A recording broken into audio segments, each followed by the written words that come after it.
Welcome back to the Deep Dive. Today we're looking at the No Agenda newsletter, Yeah. specifically their February 15th, 2025 edition. Okay. They always have kind of a unique take on the news. Yeah, they do. So this should be interesting. For sure. Right away, they start talking about the holiday weekend. President's Day. Yeah, President's Day. They're like, hey, don't forget to donate. Oh, interesting. They even say something like, we're here putting out content even when people are less likely to be listening. So Okay, yeah. hit that donate button. Right. Which I thought was kind of a clever way to Yeah. tie it in. Yeah. For sure it is. So. And they have a lot of options for donating, too. Oh, yeah. Yeah, like you can be an executive producer. That's pretty standard. But then they have some more unique things, like you can become a Commodore. Oh, wow. It's very clear that they are listener-supported. Yeah. They don't have any advertisers. They don't rely on any corporations. Okay, so now that we've gotten the donation stuff out of the way, let's actually jump into The news. Yeah. So the first thing they talk about is Okay. the Biden administration Okay. and specifically promoting what they call gay and transsexual ideology globally. Globally. And they single out Uganda and Guatemala Okay. as examples, Right. and they Right. use some pretty strong language to condemn it. Oh, that's interesting. How do they frame that? Yeah, so they talk about how the Democrats are like, oh, we didn't want these policies to be exposed, but they still support the policy. So Okay. it's like they're trying to create this sense of like Yeah. hypocrisy or a contradiction. Like they're not being honest. Exactly. Okay. So then they move on to All right. Robert F. Kennedy Jr., Okay. who is apparently the Secretary of Health and Human Services. Oh, wow. And I didn't realize that. yeah, and they talk about his like day one promise Uh-huh. to get rid of all those prescription drug ads on TV. Interesting. Like specifically those GLP-1 weight loss diabetes shots. Right. You know, the Okay. ones. Yep. I see them all the time. Yeah. Wow. That could really change things up. Yeah. And they're saying that it could actually like What do they think it's going to do? normalize coverage of healthcare Oh, wow. in the U.S. So they're saying that because those ads are, the media doesn't cover it. Yeah, like they're afraid to. Afraid to bite the hand that feeds. Right. Interesting take. Then they talk about the Department of Education Okay. and how it's about to be shut down. What? Yeah, so they point out that like every Republican president Mm-hmm. since Carter has promised to do this, Right. but none of them have. Yeah. And now they're saying that Trump is actually going to do it. Huh. And of course they're like, and everyone's really upset about it. Oh, of course they are, yeah. That's a very classic political theme. Like, they make all these promises on the campaign trail, Yes. and then nothing happens. Yep. But they're saying that Trump is actually... Yeah, he's the one that's actually doing it. Interesting. So next up, they've got this whole section about Okay, J.D. Vance. Vance, yeah. Yeah, so apparently he gave like this really controversial speech Oh. at the Munich Security Conference, Okay.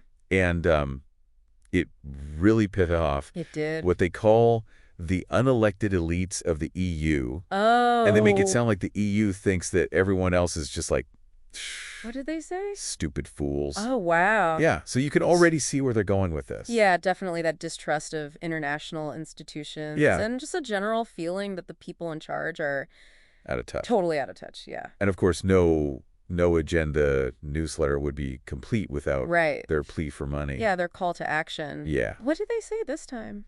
It's the usual, we rely on your donations, we're independent media, Right. all that stuff. But Yeah. I think it's interesting how they tie it into Tie it into what? like the content of the newsletter. Like they're basically saying if you want this Yeah. kind of news, Yeah. you got to support us. Because nobody else is going to cover it. Exactly. Right? That's pretty smart, actually. Yeah. It makes you think, huh? It does. About how independent media works and Yeah. what are the implications of being solely listener supported? Right. Is it really Yeah. unbiased or does it... Or are there other biases at play? Exactly. Interesting. Yeah, so they're really good at like Mm-hmm. connecting all these different things. What kind of thing? Like they've got the Robert F. Kennedy Jr. thing Uh-huh. and the Department of Education and I J.D. bet Vance. it's all tied together. And they make it all part of this bigger story About what? about like, I don't know, political promises and Mm-hmm. societal shifts and Yeah. this clash between the elites and like And the regular people. the average person. Right. It makes you think It really does. about what's going on. And where we're headed. Yeah, and what it all means. Exactly. That's powerful. It is. So what else are we going to look at? Well, let's dive a little deeper into Okay. some of these themes and see what we can find. It seems like they're really tapping into this distrust Yeah. of institutions. For sure. Like it comes up over and over again. Yeah, it's not just the Biden administration, it's the EU. It's Right. even like the media and science sometimes. It's this feeling that Yeah. these big institutions Uh-huh. don't actually care about Yeah. the average person. Right, they're only looking out for themselves. Exactly. And they even name names, Yeah. They're not afraid to say Yeah. this person or this organization Right. is corrupt or out of touch. It's very like populist. It is, yeah. It's that classic us versus them Right. mentality. Yeah, and it makes you wonder, like, Yeah. is this kind of rhetoric just reflecting Mhm. how people already feel, or is it actually Oh. making things worse? That's a good question. Is it like a Yeah. chicken or the egg kind of thing? Are they feeding the fire or are they just Right. reporting on the fire? Exactly. That's hard to say. Yeah, and it's like we have to remember Yeah. this isn't just like Right. a neutral presentation of the news. No, they definitely have an angle. Yeah, they're choosing specific stories. Right. And they're using And they're using very specific language. yeah, loaded language Right. meant to evoke a certain Yeah, sort of and they're response. drawing these connections Yeah. that, maybe aren't really there. It's all about creating a narrative that Right. supports their worldview. Exactly. So it's not about saying that they're wrong, Right. but it's about being aware. Or being aware of the bias. Yeah, of the potential bias and like Mhm. really evaluating Critically evaluating the information. yeah. We have to be able to spot Right. when we're being manipulated. Especially when it's something that we already agree with. Oh yeah, that's the trickiest part. Right, because it's easy to just go along with it when it confirms our own biases. Exactly. So we really need to Yeah. be careful about that. That's why I think these deep dives are so important, I agree. because it lets us like Yeah. step back and really analyze, Mm-hmm. how the information is being presented Absolutely. And consider and consider different perspectives. alternative viewpoints. Yeah. Right. So speaking of different perspectives, Okay. I'm curious to hear your thoughts on Yeah. their take on Robert F. Kennedy Jr. Oh, yeah. and that whole thing with the prescription drug ads. Okay. They really seem to think What that did they think? it's going to be like a big win Okay. and maybe even like a turning point Oh, wow. for how healthcare is covered in the media. So they're focusing on that one policy change. Yeah. It seems like they think those ads are really distorting Yeah. how people view healthcare. Right. And this isn't like This isn't a new idea. a brand new argument or anything. I know. There's been a lot of debate about Yeah. pharmaceutical advertising and the influence it has. On doctors and patients. Right, exactly. Like some people say that it drives up costs Yeah. and promotes treatments that people don't really need. Mm-hmm. And then other people say that it's actually helpful. Right. It gives consumers information. Yep.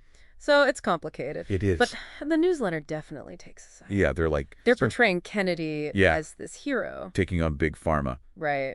And that's going to resonate For sure. with a lot of their listeners Yeah, who are probably already pretty skeptical absolutely. of the pharmaceutical industry. It just goes to show that Yeah, even a seemingly simple policy change right. can be interpreted, In very different ways. yeah, depending on your perspective. And those interpretations Mm-hmm. can have real consequences. Right, because how we frame an issue Yeah. affects how we think about it Yeah. and what solutions we come up with. Exactly. So it's important to be aware of that. Absolutely. And then there's that whole thing about Yeah. political promises and accountability. Especially with the Department of Education. Right. They're making it seem like Trump is the only one Only one who's going to actually do it. willing to follow through on this promise Even though everyone else has said they would. for decades. And they're using that to To what? like bolster his image Yeah. as a man of action. Right, the guy who gets things done. Yeah, even if it's unpopular. No matter what. And that's a really compelling narrative. Especially for people who are just Yeah. fed up with politics as usual. Because it plays into that whole, That idea that politicians are all talk yeah, and no action. exactly. And they don't really care about No. the people they represent. Right. And by portraying Trump as the exception, Yeah. they're implicitly endorsing him. As a leader. Yeah, even without saying it directly. Subtle, but it's effective. It really is. It's like they're tapping into Hmm. people's anxieties and their beliefs. And using that to shape their perception. Exactly. And when trust in institutions is low, Mm-hmm. that kind of message could be really powerful. It can. So it all comes back to To what? being aware of how information is Yeah. being used. To influence us. Yeah, to influence our opinions and our Right. actions. We need to be critical thinkers. Now more than ever. Absolutely. We can't just We passively have to picking, whatever they're giving. absorb information. We have to actively engage with it, question it. And consider different viewpoints. Exactly. Well said. So, Ready to tackle that last section? yeah, let's do it. Okay, so that J.D. Vance speech, huh? Yeah, they really made it sound like a big deal. It was like he was taking on the whole EU single-handedly. It was very much a David and Goliath kind of framing. Yeah, they painted him as this brave truth teller, Yeah. standing up to the establishment. To the unelected elites. Right, and they did not hold back on those elites. No, they called them arrogant, out of touch. They even said that the EU sees everyone else as like, Stupid fools. yeah, Wow. it's pretty harsh, but It is. it's effective. It is. It taps into that Yeah. populist narrative that we've been talking about. That the people in power don't care About about regular people. the average person. Yeah, and that they're making decisions. That don't benefit us. Exactly. And a lot of people feel that way. They do. It's a real frustration. So it's easy to see why that kind of message. Resonates. Yeah. And it's clever how they use Vance's speech Uh-huh. to reinforce that narrative. To make him seem like the champion of the people. Right. And by extension, they're aligning themselves. With that same sentiment. Yeah, like we're on your side. We're fighting the elites. Exactly. It's smart, especially for an independent media outlet. Because they need our support. Right. They rely on their audience. So they're building that sense of solidarity. Yeah, we're all in this together. Fighting against the man. It all comes back to framing. Yeah. How we present an issue shapes how it's perceived. And how people react to it. Exactly. And that can have real-world consequences. For sure. So we always have to be aware Of how information is being used. to influence us. Yeah, and it's not always obvious. It's not. Sometimes it's very subtle. And then, of course, they end with, The donation plea. of course. But it makes sense. It does. They're independent. Yeah, they need the money. They rely on their listeners. And they make a good case for it. They do. They say, if you want this kind of news, You got to support it. because nobody else is going to cover it. Exactly. It's a powerful argument. It is. So what have we learned today? I think the biggest takeaway is Yeah. Be critical. of everything you read and hear, No matter where it's coming from. especially news. Especially news. Because everyone has an agenda. Everyone, Sure. even us, we're trying to be as objective as possible. But we all have our own biases and perspectives. That's unavoidable. So question everything. do your own research. Think for yourself.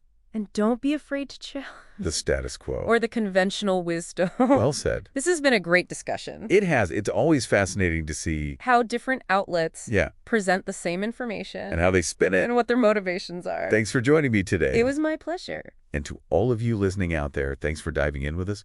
If you find value in our show, please support us at thinkandactlocally.com/donate link in the show notes.